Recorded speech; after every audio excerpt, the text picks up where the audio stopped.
Hello my friends, Boomy here once again with another video for you, my SWTOR brothers and sisters. How's everyone doing today in a galaxy far, far, far? Oh my god.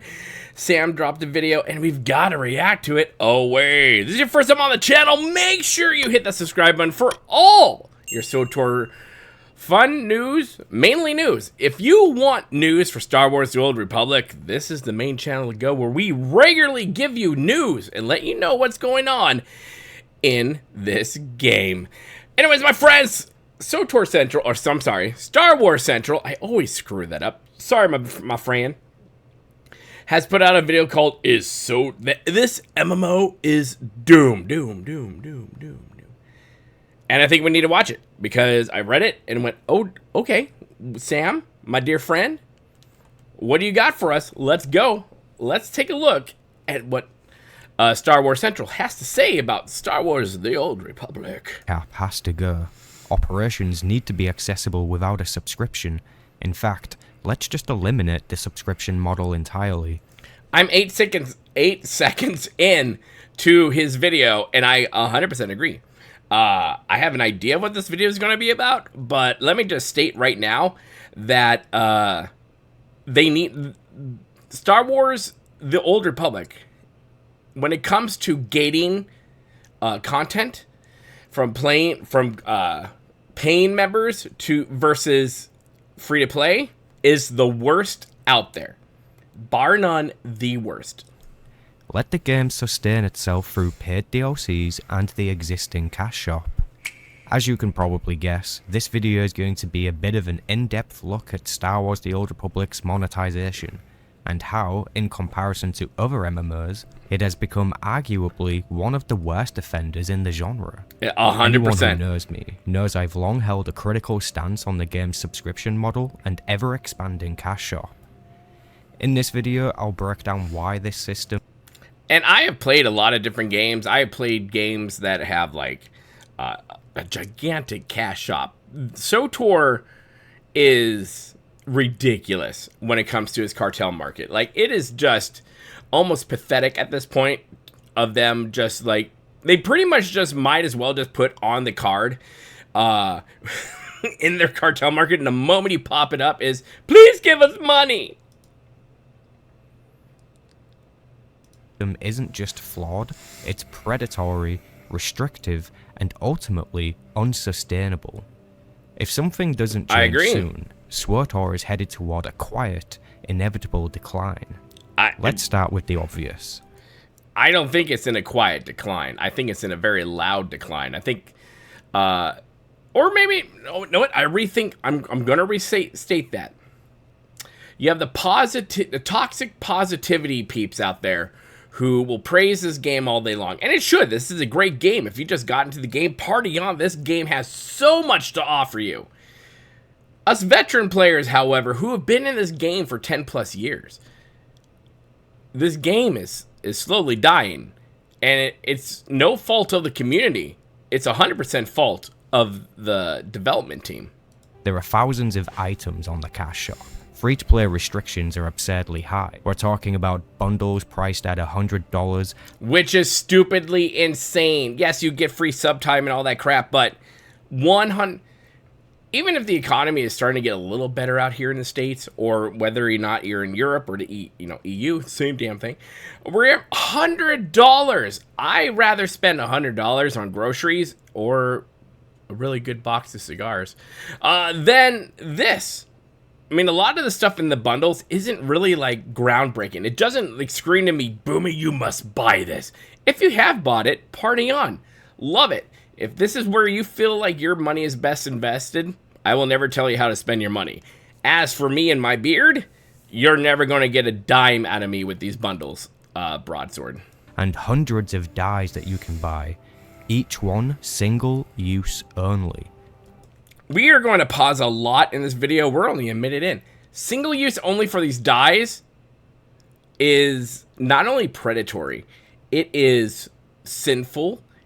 It's straight. Listen, a lot of this, if you know the devs the way I do, you would understand how their group think and their mindset works, right? These are the people that never saw a tax they didn't like.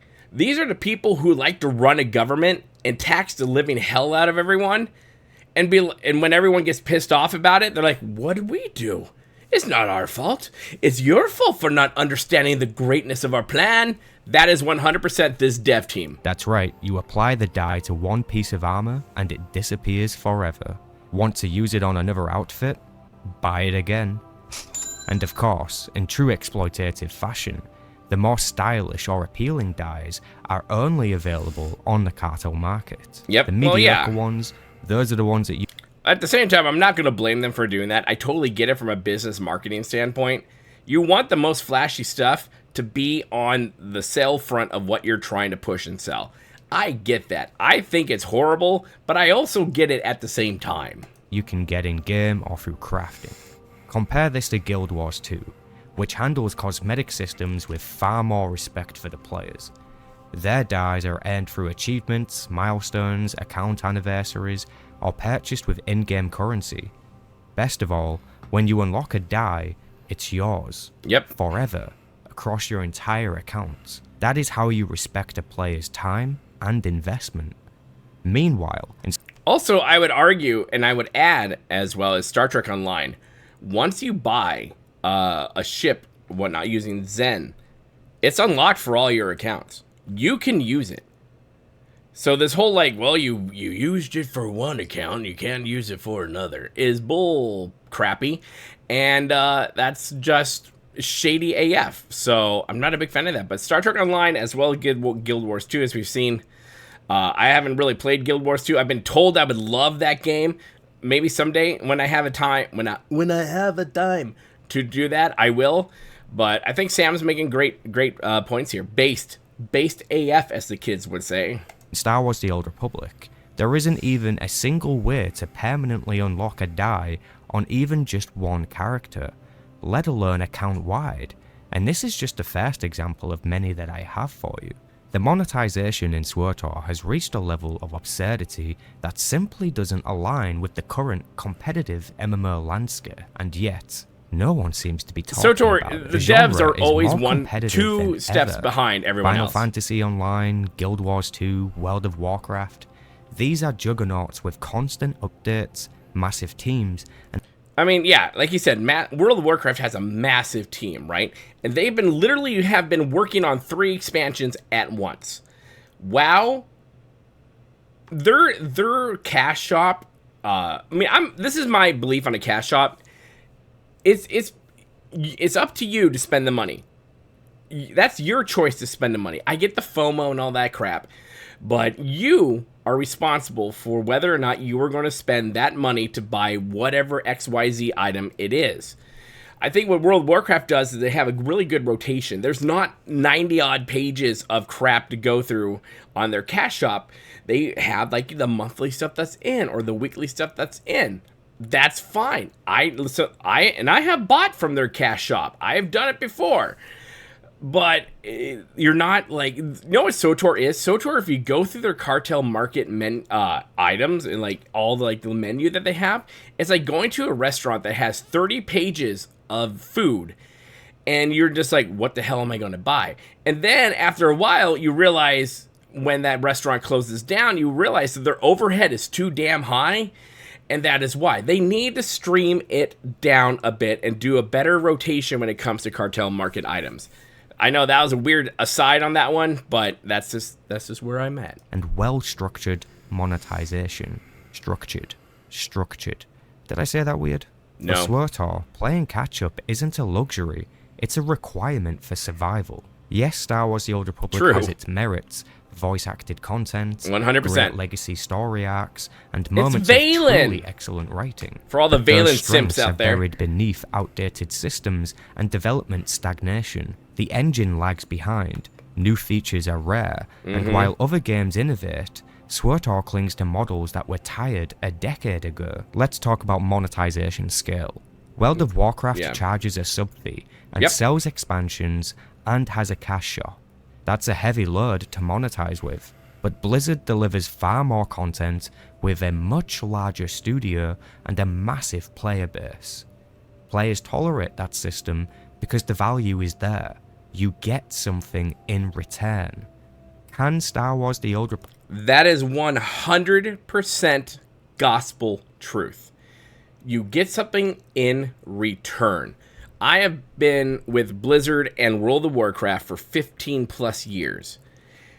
And I will say, I have zero issue subbing to them and buying their expansions. And every once in a while, buying something off their cash market, because I get something in return for my investment. That is investment 101. If I'm going to invest in something, I better get a good return so I continue to invest. If you don't feel like you're getting a good return for the money that you're investing, pull your money immediately. That goes for anything in this world, whether it's like the stock market, a business, a game, or whatnot. 100%, don't waste your money if you feel like it's being wasted, if you feel like you're not getting what you want. World of Warcraft, yes, it's Blizzard. They have like their advantages, right? You have 7.5 plus million people subscribed to World of Warcraft. You have tons of money coming into that company. But I think when it comes to SWTOR, yes, it's a small company, and I know people are going to be like, well, there's not as many people. Yes, that's true. But look at Sandbox Entertainment when they came out with Claire Obscure Expedition 33. There is only 30-odd people, plus a dog, who made that game in 5 years. They made a game that literally should be up for best game of the year. They showed what they can do with a very shoestring budget and a very passionate developer team. That's what they showed. Star Wars The Old Republic, what is your excuse? Public say the same? Honestly, no. The disparity in content updates between World of Warcraft and Star Wars The Old Republic is laughable. It begs the question, how is this game still alive? Now, I didn't make this video to It's only alive because it's a Star Wars IP. Refuses to die. I'll be honest with that. In fact, I made a whole ass documentary on that, so if you feel like watching more context, go check it out. I'm doing this because I care. This is a wake-up call, a glimpse at what could be if only the developers had the courage to evolve and take a risk. Take a page from... He's 100% correct in that these devs don't know how to take risks. They're afraid of risks. It's part of their ideology that they have in real life. If you follow them on Blue Sky or X, primarily Blue Sky, they follow a mentality that's afraid to do risks because they're afraid to hurt people's feelings and they don't want to upset people. A really good game is going to take risks and they are going to edge the crap out of you. That's a good game. That's good storytelling. The rest, when it comes to marketing and putting stuff on their on the market, a cartel market or a cash shop, is bonus.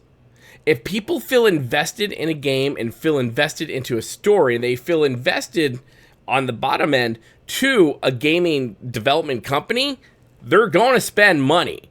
You don't have to have 90-odd pages of cartel market crap. You can have 10 pages. People will spend money on crap they want because they are invested in you. That is why. The RuneScape developers, who recently acknowledged that their monetization I remember this. Yep, I read this wasn't article. Working and needed to change. Yep. That kind of and a lot of people in RuneScape were not rare happy. And powerful. I could only wish that the SWTOR devs would take a similarly honest look at themselves. 100. The problem is they won't. They won't. The current dev team, the current leadership, should I say, those in leadership on the dev team are incapable of being that introspective. They just can't be, because they think this is where we're headed. This is what we're going to do. It's impossible for them to do it. What we honestly need is a fresh blood to get into that development team and to just change course immediately. That's what needs to happen. Reality. I'm honestly shocked that bringing back Jadis. That's a bit risky. And I'm like, really? You guys are bringing back Jadis? Wow. Is that a Hail Mary pass on your... And this is not me trying to poop on the game. I love this game. I love the story of Star Wars The Old Republic. But I also know these people. And I know what this game has been and where it is now. It could be so much better. It honestly can be. This game is on life support. It's kept barely alive by a community that's still passionate. We are a passionate bunch. And a stubborn bunch. Look at some numbers. The cartel market boasts nearly 2,000 items, not including time-limited offerings or the additional cost of unlocking those items account-wide. Yeah. And don't forget the bundle exclusive items. The game has clearly pivoted towards cosmetics. Like I said, these are the same people that are just like the freaking blue state politicians who haven't met a tax they don't like. Everything is taxed. Everything is taxed. Everything. And if you get something and you want to send it to a friend, good luck with that. I sent something to a community member here, channel member. They won something in a giveaway I did. And I forgot what it was, but I do remember having to spend almost 100 million credits in a tax on that. Isn't stupid. Dumb. And pay for convenience options. Meanwhile, we haven't seen a real paid expansion in years. Instead, we get slow-dripped free content where free usually translates to you'll pay with your time or your temptation. Yep. Color crystals. FOMO. Again, monetized to exhaustion. Rather than offering a simple color picker, players are forced to sift through dozens of pages on the cartel market. Yep. Each crystal comes in different stat variants. Eviscerating, Hawkeye, Indestructible, It honestly doesn't even mean War anything Hero. anymore. But honestly, these stat differences these days are just negligible. It's fluff, and right now it's only designed to multiply sales, not enhance gameplay. Yep. At this point, SWTOR feels less like a game and more like a storefront. A microtransaction It is. minefield. It's a gotcha game at this point. You might as well just shove it onto your phone. It's a gotcha game. That's what the cash shop has become for Star Wars: The Old Republic. Aggressive monetization that would see reinvestment into the game itself. But there's little evidence of that. The last two expansions had minimal story content, and it's been over 3 years. That's a great point. Where has this money gone to? I have known quite a few people who have bought the bundles. I get it, and this game is still being profitable. If it wasn't, EA would have shuttered this game a while ago. But they just moved to the broadsword, right? Where is the money going to? Where is it going to? I honestly think there's people being overly paid, because for the crap that we're getting, it's not worth the salary some people are getting. I know I'm being harsh, but I am also from a family that runs businesses, and I have run a business, and I've been a manager. And if you're not putting out what we expect you to put out, why we hired you to put these things out, you're gone. Any meaningful narrative progression. The last truly significant expansion was Knights of the Eternal Throne. That was nearly 10 years ago. I actually really love Knights of the Eternal Throne. An entire decade since a good expansion. We need to go back to the chapter Star Wars: releases. The Old Republic, there is no way to convert your in-game currency into anything meaningful that can be used for the game's cash shop. And when you contrast that with Guild Wars 2, where you can convert your gold into gems and then buy anything from their cash shop, no real money that's required. A brilliant idea. It's a player-first system. It works, and it builds trust. In SWTOR, even trading between players incurs a ridiculous credit tax, sometimes in the hundreds what of did millions. I say? Just to give a friend a cosmetic item. It's frustrating and punitive. Yep. And there is Sam and I essentially talked no about this way a while to earn ago. cartel coins Privately just by to each playing other. the game. Yes, there is cartel coins that are earnable through the seasonal passes, but the payout is... And you can get them while you're leveling up things for the first time. They give you it, but it's not even like a drip fed. It's not even like fishing with the lure to get you to get more. It's really kind of like once your beginner status has stopped and you've gone through a lot of these stories, that's outside of seasonal stuff, you're not really going to get much. Pathetic.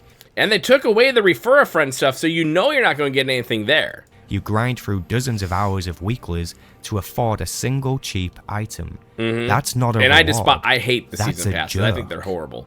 What makes Star Wars: The Old Republic's Because there's nothing in the season pass that I want. There's nothing that excites me to get it.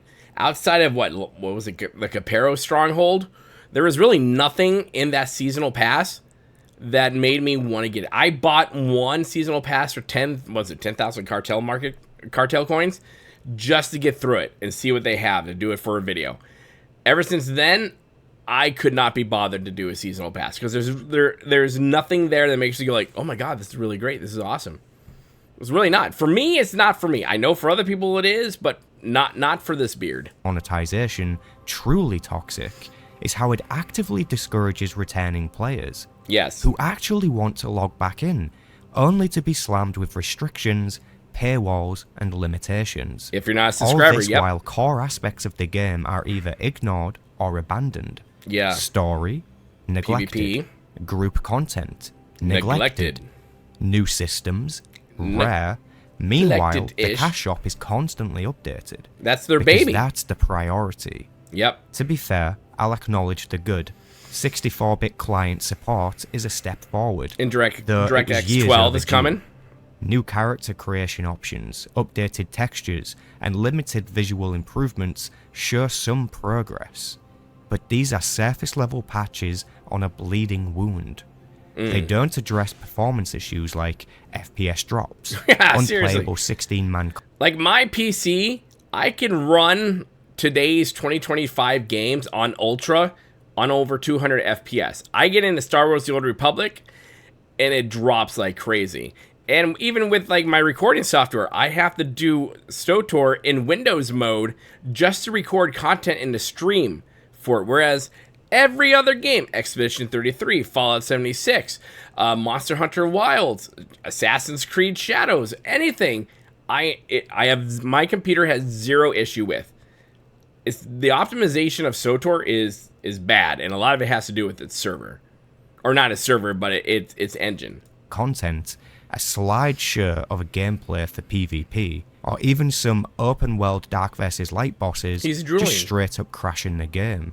And then there's the broken promises. Oh my god, yeah. R4 Anomaly, promised, never delivered. Crafting revamp, still waiting. Players asking questions about these delays have been banned from the forums. I've seen it happen. Chats. That's not transparency. And I've had people reach out to me about it. Yep. That is 100% is censorship. Because these developers, the leadership at Star Wars The Old Republic, at Broadsword, are the thinnest skinned people in they are their ideology, to where they have all these great ideas, and they want to be like, well, you're wrong and this is amazing, but the moment you challenge anything, they break, they crumble, and you get banned and censored for doing stuff. Yeah, I've seen it happen live. Some people are like, well, Boomy is like, no. Boomy has had his foot in the door and has conversed with these people, have worked with these people. Some of them ban me because they don't like different opinions. If you're working in this industry, if you are on the internet, grow a freaking spine and grow some thick skin, because that is how you're going to make it. This current dev team will literally destroy this game. Who want to stop spending money on the game but feel guilty. They worry that if they stop supporting the game financially... And so will the toxic positivity people. Just saying. Leaving platforms to go to a platform that is small and has no real reach, but you do it because I don't like the guy who owns it. Grow up, grow a pair, become an adult. If you actually care about the Star Wars and SWTOR community, you would be everywhere. It'll shut down. That's not community loyalty. That's fear. Yep. When free $100 bundles dropped essentially back to back, it felt like a slap in the face. Subtime was included, sure, but what is a subscription worth when there is no new story? I don't remember what the timing on those were, but they should drop a bundle every quarter. I could be wrong. Maybe that's what they're doing, but if it were me, if I were running this, 4 bundles a year, that's what I would do. Other meaningful updates. Yes, there was a voice actor strike, but let's be honest, that's not a blanket excuse for over a year of silence. Yep. A competent team would have developed content in parallel or shifted focus temporarily. A lot of other games we've did. Had nothing but fluff content and the cash shop hammered with more and more cosmetics. Lots of pies. That is not development. That is neglect. Yeah. The truth is, I agree. the studio needs a hard reset. Yes. And that starts with dropping the subscription model. Make SWTOR truly free to play. Make it great Ditch again. the credit cap, let people chat, trade, mail, and play the game without a payment barrier. 100%. No MMO should lock out basic functionality behind a paywall. Yep. Not in 2025. Right now, SWTOR is charging players for the privilege of limited interaction. You can't hide your head slot. You can't use more than one crew skill. You can't lead a guild. You can't even see who is online. This is absurd. The reason this matters is because SWTOR isn't offering enough in return. It's trying to sell you everything while doing nothing. This is a game that has made billions over the years. They've made a butt ton of money. It's one of the least updated, least transparent, and the least player-friendly MMOs on the market. Yeah.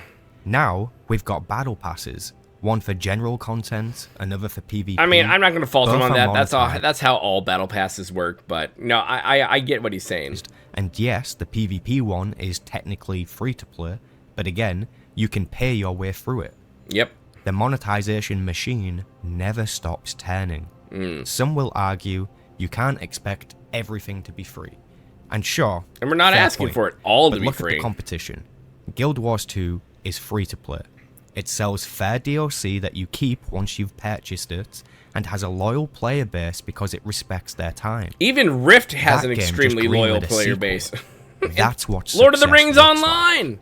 Compare that to Star Wars The Old Republic, which keeps finding new ways to charge more while delivering you less. A Star Wars MMO could have been so... And then, as we saw in Keith's Q2 report, any other quarterly reports, or any other live streams, they act like, you know, what they put out there on the cartel market is the biggest and bestest thing ever. And I get you're trying to sell this crap, but you just kind of watch their streams, and as the streams have continued to go on outside the pew pew pew pew pew pew pew pew stream, which was just cringe, they are going deeper and deeper into just trying to sell you, going, guys, the cartel market's awesome, look at these awesome things we made for it, which a lot of it's just reskin, some of it's kind of new, but years ago, 5, 6 maybe years ago, you were getting armor that was freaking awesome. You're getting stuff like, yeah, I would totally drop 2,500 cartel market coins on that. A lot of stuff they have today are just like, nah, I would never spend a penny on that. so much more than this. Voice-acted story content used to be the game's crown jewel. Yep, but even 100%. that has been That's scaled what drew back. That's what drew this game. Dialogue is reduced to the game. KOTOR-style text boxes. Multiplayer features have been sidelined for nearly a decade.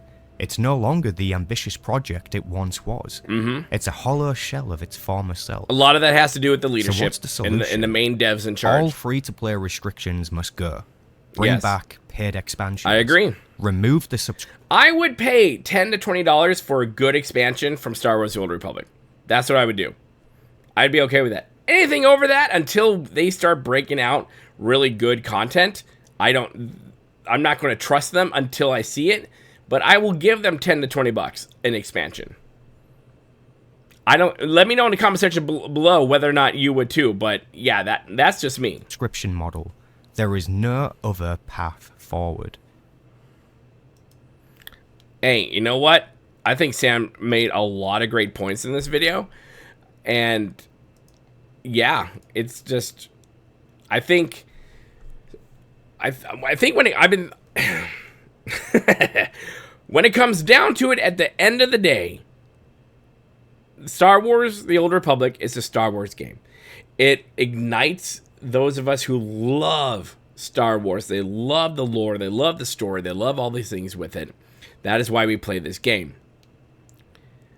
The problem is, this game, currently in its present condition, is suffering from what a lot of the game industry is suffering from right now. Too much bloat, too much cartel market, cash shop crap that's out there. Devs who think they know better than you do. Devs who don't listen to their community when the community says, we're literally just saying, give us good story, give us good gameplay. We will open up our wallets. Until then, our wallets are closed. So, yeah, I mean, when devs start blocking you, when you start getting banned from chats, when you are almost put on like a list, right? There's a problem. If a dev team and a company will not listen to even the dissenters, and I'm pretty milquetoast when it comes to dissension in this game. I'm pretty middle ground. I will give optimism where I see it. I will tell you about the hope that I have, but I'll always be realistic to where I see this game going. When a company can't even listen to those who are critical about the game, that's a very bad sign. When they want to stick their fingers in their ears and hands over their eyes and hand over their mouth, that's a big problem. That's a cancer to the game. So honestly, like you said, like there needs to be a swift change, a drastic change to this game.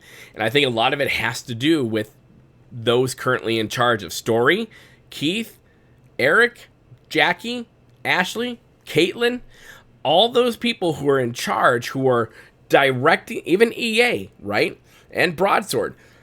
All the people who are currently directing this game on this path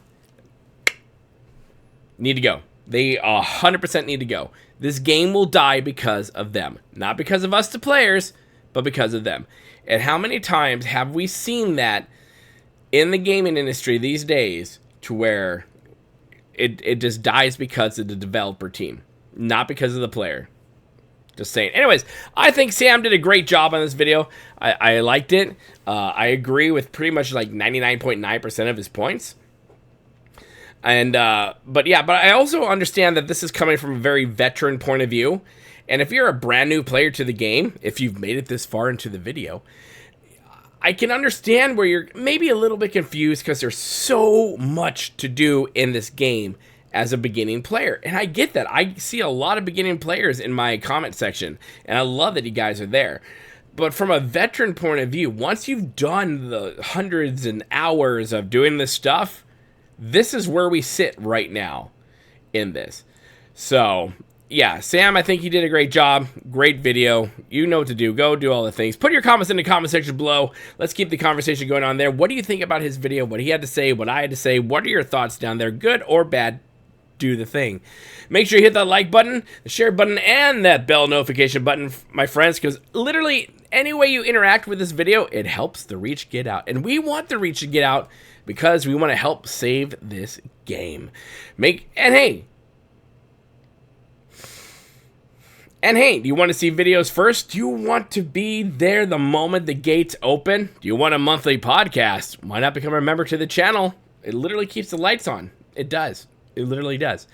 I have one of you sitting over there on the light switch. Make sure you hit the subscribe and become part of the family here at Boomy Nation, the freak show YouTube, the black sheep of gaming. And as always, my friends, remember, be kind. It's about community, and don't forget to spay and neuter your Wookiees.